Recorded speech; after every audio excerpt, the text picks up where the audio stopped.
Alhamdulillah Rabbil Alamin, wa bihi nasta'inu ala umuri dunya waddin. Ashhadu an la ilaha illallah wahdahu la syarika lah, wa ashhadu anna Muhammadan 'abduhu wa rasuluh la nabiyya ba'dahu. Amma ba'du, fa ya ibadallah, usikum wa nafsi bittaqwallah, faqad faza al-muttaqun. Qala Allah Ta'ala fil Qur'anil Karim, a'udzu billahi minasyaitonir rajim. Bismillahirrahmanirrahim.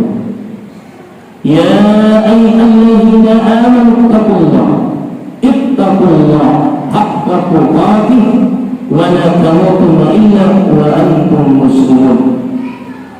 Wa qala aidan fi suratil ukhra, ma salakakum fis saqar? Qalu lam naku minal muslimin.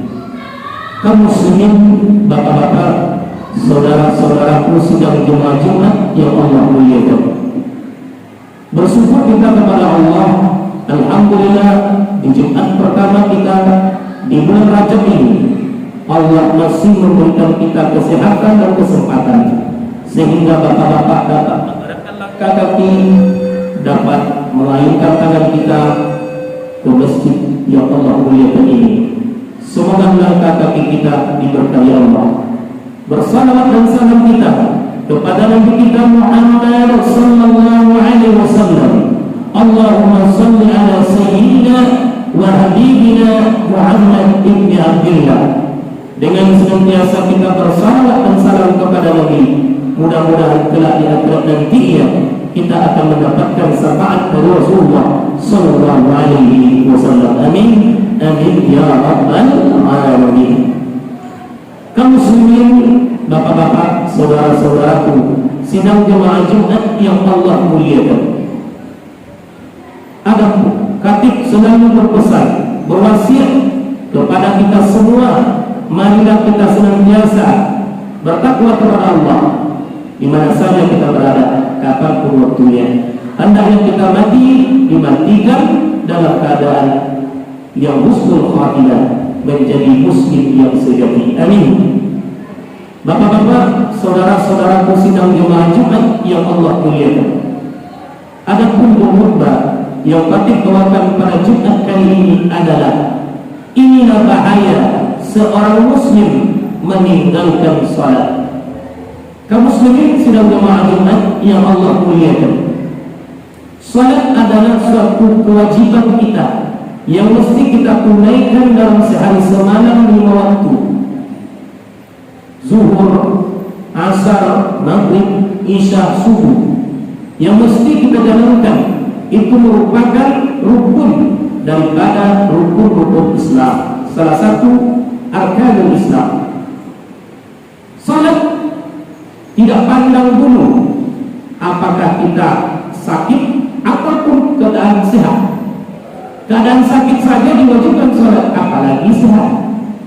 Ketika bapak-bapak dalam keadaan sakit tak bisa berdiri, bapak-bapak boleh duduk. Tak sanggup duduk, boleh berbaring. Yang namanya salat tetap ditegakkan. Salat tidak memandang kapan kita laksanakan, dalam keadaan musafirkah atau mukiman. Dalam keadaan mukim saja wajib salat, apalagi dalam keadaan musafir. Ada keringanan ketika bapak-bapak melakukan perjalanan yang jauh, balik kampung atau sebagainya, musafir, tur dan sebagainya, mesti juga kita salat. Ada keringanan yang Allah berikan, ada jamak, ada pasar. Namun ruang untuk meninggalkan salat tidak ada. Tidak ada alasan saya dalam keadaan perjalanan, saya dalam keadaan sakit. Kaum muslimin, bapak-bapak yang dirahmati Allah Subhanahu wa taala, dalam keadaan perang pun ada namanya salat khauf, salat dalam keadaan perang. Yang satu bersiap siaga, yang satu salat. Dalam keadaan perang saja diwajibkan salat, apalagi dalam keadaan yang aman dan damai. Kaum muslimin, sesungguhnya amal yang pertama kali yang akan dihitung oleh Allah di akhirat kelak adalah salat. Sekiranya salat yang kita kerjakan baik, sungguh kita beruntung dan bahagia. Sekiranya amal ibadah salat yang kita kerjakan rusak, tidak sempurna, bahkan kita tinggalkan, jangankan untuk meninggalkan salat yang tak beres saja, sungguh merugi dan celaka.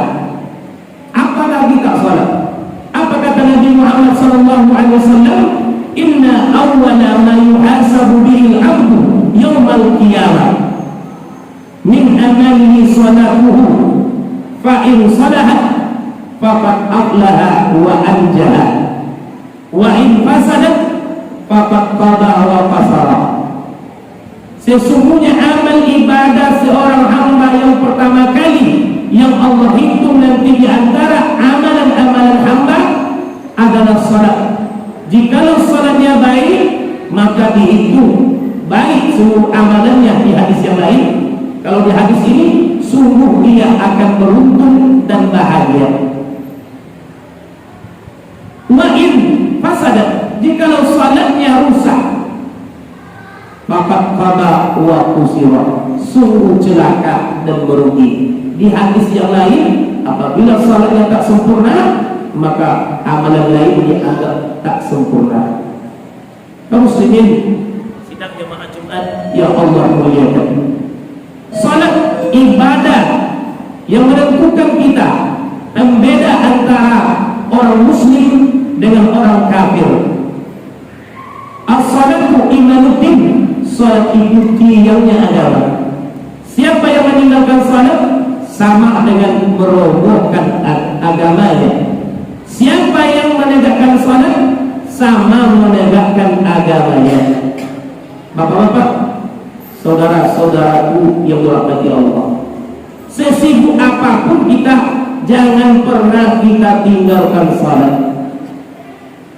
Kaum muslimin, apa bahaya dampak bagi seorang muslim yang meninggalkan salat?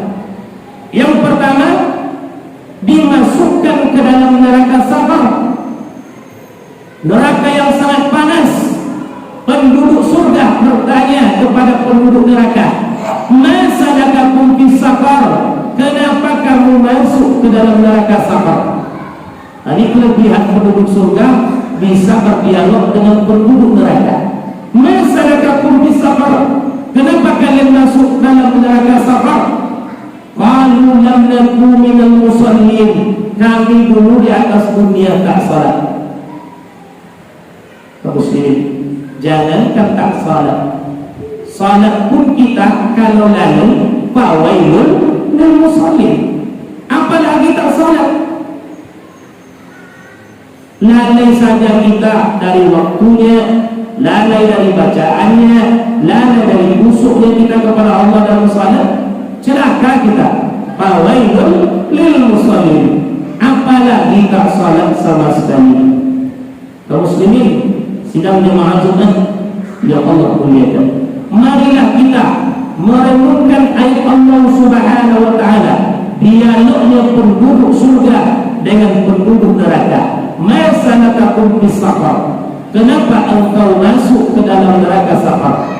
Penduduk neraka berkata, qalu lam nakum minal musallin, kami dulu di atas dunia tak salat. Kaum muslimin, mari kita perhatikan. Yang kedua, apa bahayanya bagi seorang muslim meninggalkan salat 5 waktu ini? Bahayanya yang kedua adalah dia akan dipertemukan dengan Fir'aun di dalam nerakanya Allah Subhanahu wa taala. Orang yang tak salat akan dipertemukan dengan Fir'aun laknatullah di dalam nerakanya Allah Subhanahu wa taala. Nauzubillah. Apakah kita tak menyesal nanti ketika kita dipertemukan dengan Fir'aun? Anak kita sudah dipertemukan dengan Fir'aun, Qarun, Haman, Ubay bin Khalaf, berarti kita sudah di dalam neraka. Apa kata Nabi Muhammad SAW? Man lam yuhafiz 'alaiha lam takun lahu nuran wala burhanan wala najatan yaumal qiyamah. Wa kana yaumul qiyamah ma'a Fir'aun wa Qarun wa Haman wa Ubay bin Khalaf. Hadis riwayat Imam Ahmad. Siapa yang tidak menjaga salat, tidak memelihara salat 5 waktu, atau dalam arti kata meninggalkan salat 5 waktu, lam takun lahu burhanan, dia tidak akan mendapatkan cahaya penerang di akhirat. Wala burhanan, dia tidak dapat petunjuk arah di akhirat. Wala najatan, dia tidak akan selamat di akhirat. Yaumul qiyamah, di hari kiamat kelak. Wa kana yaumul qiyamah, sedangkan dia di hari kiamat ma'a Fir'aun, dia akan dipertemukan dengan Fir'aun. Wa Qarun, akan dipertemukan dengan Qarun. Wa Haman, akan dipertemukan dengan Haman. Wa Ubay bin Khalaf, akan diperjumpakan beliau dengan Ubay bin Khalaf. Nauzubillah. Sekiranya kita sering-sering meninggalkan salat, maka kita akan dipertemukan dengan Ubay bin Khalaf. Siapa Fir'aun? Itulah manusia yang tak tahu diri, mengaku dirinya Tuhan. Siapa Qarun? Dialah orang manusia yang tak pandai bersyukur, mengakui kehebatannya, dia saja hebat, dia yang bisa menghasilkan uang tanpa campur tangan Allah. Siapa Haman? Orang yang berilmu tapi tak mau mengamalkan ilmunya. Sedangkan Ubay bin Khalaf adalah orang munafik. Nauzubillah, summa nauzubillah min zalik. Apakah kita mau diperjumpakan dengan orang-orang yang dilaknat oleh Allah Subhanahu wa taala? Tentunya bapak-bapak tidak pengen berjumpa dengan mereka. Marilah kita jaga salat kita, jangan sampai rusak salat kita, jangan sampai kita lalai dalam salat kita. Sempurnakanlah salat kita selagi kita sehat, selagi ada kesempatan. Luangkan langkah kaki kita ke masjid-masjid Allah Subhanahu wa taala. Fa'tabiru ya ulul absar la'allakum turhamun.